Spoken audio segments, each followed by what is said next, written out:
everyone. Joe Crump. I've got a question here from Fred Wilson. Fred says, I've got 163 properties. I bought these over the last 10 years, and I'm managing them.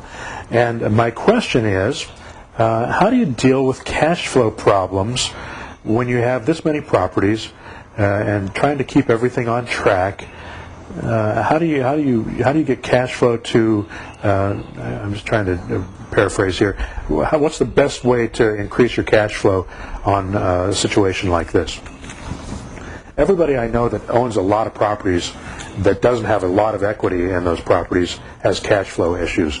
There's going to be problems with maintenance on the property. There's always going to be expense on that. There's going to be problems with getting all your tenants to pay on time and every month. There's going to be problems selling those properties in order to liquidate some of that money and get cash out. Then you're going to have tax implications because of the capital gains that you're making on those deals.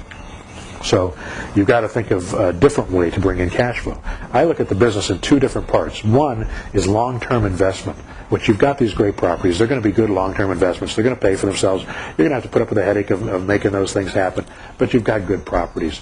The thing that you need is a way to make your life better, and that's to have cash flow. Cash flow will make any business survive. So you've got to, and by the way, no business can survive without proper cash flow. So what you need to do to create cash flow is you need to have big chunks of income coming in. And that doesn't happen through rental income. Rental income may give you a small percentage coming in every month, but it's not going to give you the big chunks that you need. Where you'll need, in your case, it's going to be much more than this, but on the average person, and if they just had an extra $5,000, $10,000, $20,000 a month, it's going to make a huge difference to their business and what they can do and how they live. Because you want to have enough money to live on, and you want to have enough money to support your business as it's continuing to grow.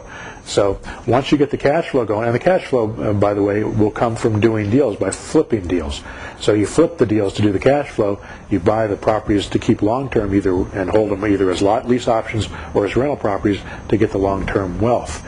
So you can do both of those things. So I'd say focus on flipping the deals and buying properties that are either substantially under market value or just buying properties that are at market value on terms and turning around for an assignment fee, make $5,000, $10,000, $20,000 depending on the price range of the property. Good luck with it, though. You've got a good business going.